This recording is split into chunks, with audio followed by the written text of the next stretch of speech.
Nova resolução em São Paulo. Meu nome é Marlon, sou motorista Uber e ontem, dia 12 de julho de 2017, a Prefeitura de São Paulo soltou uma resolução tentando regulamentar a atividade de transporte privado de passageiros. Então, nesse vídeo eu vou explicar o prazo para entrar em vigor, o que é essa resolução, quais são as regras, o que está de errado e ilegal nessa resolução e também os problemas que essa resolução traz aí para a cidade de São Paulo. Bom, primeiro é o prazo. O prazo é de 180 dias, ou seja, da data de ontem até valer as novas regras, né, tem 180 dias para adaptação. Ou seja, são 6 meses. Em janeiro de 2019 é que passa a valer a regra nova. Nesse prazo de 180 dias, os aplicativos e as locadoras de automóveis vão fazer processos contra a prefeitura, processos na justiça. Esses processos são contra itens da resolução que na verdade não poderiam acontecer, são ilegais. Portanto, motorista, não sofra por antecipação, vou refrisar, não sofra por antecipação. Deixe os aplicativos e as locadoras processarem a prefeitura, isso dá tempo da prefeitura voltar atrás em algumas regras e só depois de tudo isso é que a gente vai ter algo definido. Eu sei que tem muito motorista já pensando em trocar de carro, motoristas que estão com carro alugado já estão pensando em devolver os carros, mas não se preocupe, tem 6 meses ainda para você trabalhar normalmente. Mas se chegar lá no final de outubro e nada mudar, eu mesmo vou vir aqui no canal no YouTube e vou passar as instruções para que você, motorista, consiga ter sucesso aí, mesmo com as regras. Não sofra por antecipação, espere e lá em outubro a gente vê o que a gente faz. Vamos entender agora o que diz a nova resolução. Eu anotei alguns pontos aqui e basicamente tem principalmente o Conduep, né? O que é o Conduep? Já existe na cidade de São Paulo algo chamado Condutáxi, que é uma espécie de autorização para o taxista trabalhar.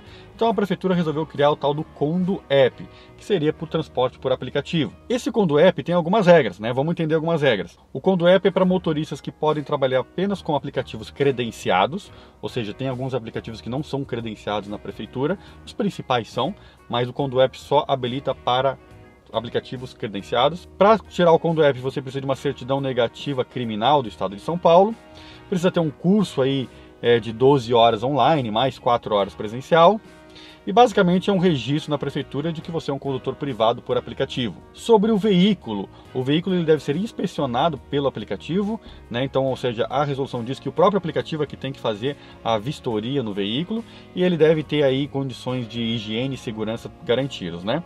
Máximo de 5 anos de fabricação, mas pode se estender a 8 anos se o carro tiver freios ABS, é o que diz a resolução. Tem que ser emplacado na cidade de São Paulo, esse é um dos principais requisitos aí que são ilegais. Tem que ter emblema dos aplicativos, ou seja, tem que ter uma espécie de um adesivo dos aplicativos que você trabalha, no para-brisa, alguma coisa assim. Tem que ter seguro app. Se o dono do carro não for o mesmo condutor, o dono do carro tem que fazer uma autorização para o condutor aí do aplicativo usar o veículo. Existem também alguns requisitos sobre higiene, como por exemplo, fala sobre a vestimenta, calça, camisa, sapato social, não pode usar chinelos, nem jaquetas, enfim, coisas esportivas. Sobre o carro, fala que os cintos de segurança tem que estar limpo, o filtro de ar tem que estar limpo, interior tem que estar aspirado, etc. E tudo isso vai ser vistoriado pelo próprio aplicativo. Bom, essas são as regras básicas ali que mostra que tem na resolução. Bom, o que está errado ou ilegal nessa resolução? Basicamente são 2 itens que eu vejo, tá? O primeiro item é sobre a exigência da placa no município de São Paulo. Eu considero isso como uma intervenção do Estado na economia privada, no negócio privado das pessoas. O governo não tem que dizer como é a sua ferramenta de trabalho. Fazendo um paralelo, é como se um carpinteiro que trabalhasse na cidade de São Paulo tivesse que usar apenas martelos fabricados na cidade de São Paulo e não poderia usar, por exemplo, um martelo fabricado na cidade de Belo Horizonte, que é melhor e mais barato. A prefeitura não pode dizer onde tem que ser fabricado o martelo para o carpinteiro poder usar. É um direito do carpinteiro usar qualquer martelo que ele queira. Isso faz parte de um país livre, onde a gente tem direito de escolha. Um outro paralelo, por exemplo, seria como se um padeiro que faz pão ter que usar uma farinha fabricada em São Paulo, porque não pode usar uma farinha de um outro estado, mesmo a farinha sendo mais barata lá e importante para o negócio do padeiro usar essa farinha de fora do estado. É a mesma coisa em relação aos carros de placas de São Paulo. A pessoa pode morar em Osasco, pode morar em Guarulhos, pode morar no ABC, ela também pode trabalhar em São Paulo com seu carro privado, com seu negócio privado, ou então pode alugar um carro de uma locadora e poder usar o carro dessa locadora. Normalmente as locadoras emplacam seus carros em outras cidades que têm custos menores de impostos, como Belo Horizonte e Curitiba. Então é direito das pessoas escolherem o que compõe o seu negócio. E a prefeitura não pode intervir no que é privado. A prefeitura pode intervir no que é público, como por exemplo os táxis. Aí sim, ela pode dizer o que pode e o que não pode nesse sentido. Mas no que é privado, ela não pode.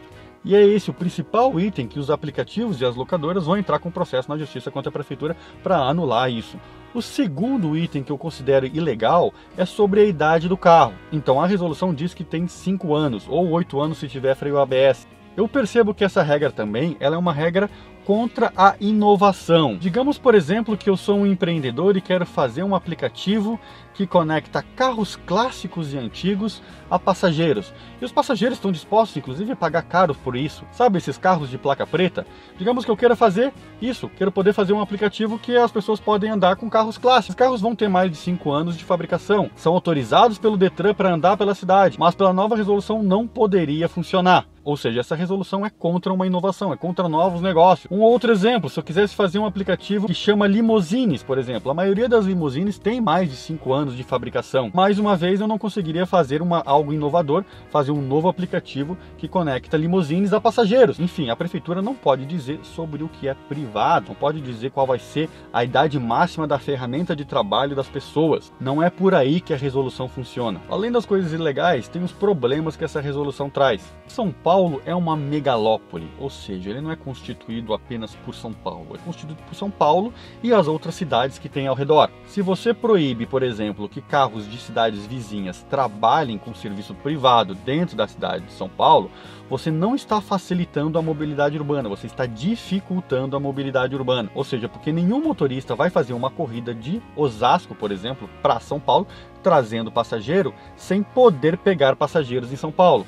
Ou seja, ele nem vai fazer essa corrida, ele não vai vir para cá e voltar vazio. Se as pessoas tiverem menos opções de vir de Osasco para São Paulo, ela vai ter que pegar o transporte público e vai pegar o trem, logicamente, porque o táxi é inviável, que é muito caro. Ou seja, vai aumentar a demanda dos transportes públicos, vai encher mais o trem ou vai encher mais o ônibus também. Essa regra da resolução cria, na verdade, uma ilha ao redor de São Paulo, onde dificulta que as pessoas venham para a cidade de São Paulo. Pessoas essas que normalmente moram nas cidades vizinhas e trabalham em São Paulo e fazem a economia de São Paulo girar. Portanto, isso não está facilitando a mobilidade das pessoas. Definitivamente, o Sérgio Aveleda, secretário de Transportes, não entende nada de mobilidade urbana nesse sentido. Além do mais, se você analisar a resolução, você vai ver que não agrega nada a ninguém. Não agrega valor ao negócio do passageiro, não agrega ao motorista, não agrega à cidade de São Paulo, piora a mobilidade de São Paulo. Mas é nítido que o Aveleda e o Adilson Amadeu quiseram juntos criar uma regra que diminui a quantidade de carros privados trabalhando com transporte de pessoas na cidade de São Paulo, com o intuito de beneficiar os táxis para que os táxis tenham maior demanda. Mais uma vez, eles mostram que não entendem de mobilidade urbana e não estão ouvindo os passageiros, as pessoas que utilizam o serviço. As pessoas não vão parar de utilizar o transporte privado para usar os táxis. E isso eu ouço todo dia de passageiros que estão no meu carro. Todo passageiro que entra no meu carro diz que nunca mais vai usar um táxi, porque é muito caro, porque não gosta do serviço. O secretário de transporte e o vereador Adilson Amadeu deviam trabalhar a imagem dos taxistas, melhorar essa imagem que os taxistas têm, e não criar reservas de mercado. Reservas de mercado não funcionam, não fazem benefício à economia. A nova resolução sequer traz mais segurança para motoristas e passageiros, uma vez que ele pede atestado de antecedentes criminais apenas do estado de São Paulo. Ou seja, se alguém fez um crime em outro estado, nem vai estar documentado aí no estado de São Paulo. Parece que quem cuida do transporte e mobilidade da cidade não analisa que também as pessoas se movem entre estados muito frequentemente nesse país. É perceptível no mundo inteiro que o transporte privado de passageiros é muito mais eficiente do que o público, além de trazer mais renda para a população, principalmente os desempregados. Afinal, muito motorista vai para os aplicativos simplesmente porque perdeu o emprego. No meu caso, por exemplo, e com a resolução inibindo o acesso de pessoas a esse negócio, faz com que menos pessoas tenham acesso à renda, fazendo a economia girar menos. Ou seja, essa resolução realmente só traz malefícios para a sociedade, para a mobilidade, para a economia. E como tudo isso vai acabar? É simples. Como eu disse, tem o prazo de 180 dias. Então, nesses 180 dias, eu já vi isso acontecer, a Uber já fez isso 2 vezes com a Prefeitura de São Paulo e ganhou. Então essa vai ser a terceira vez que a Uber vai botar um processo contra a Prefeitura de São Paulo, anulando as regras que são ilegais. A Uber vai ganhar e tudo vai voltar a funcionar normalmente como deve funcionar. Por isso, motorista, não se preocupe, é o que eu digo para você. Não sofra por antecipação, tá bom? No final das contas, o Adilson Amadeu, o Aveleda, o Dória vai ter que olhar para os taxistas e dizer: olha, eu estou tentando fazer algumas coisas, mas não dá, a lei não me deixa. E os taxistas vão ter que ficar felizes com isso. É possível sim fazer uma resolução que abrange todas as partes envolvidas, onde todos saiam ganhando. Beleza? Esse foi o vídeo de hoje. Vejo você numa próxima dica, num próximo vídeo. Valeu!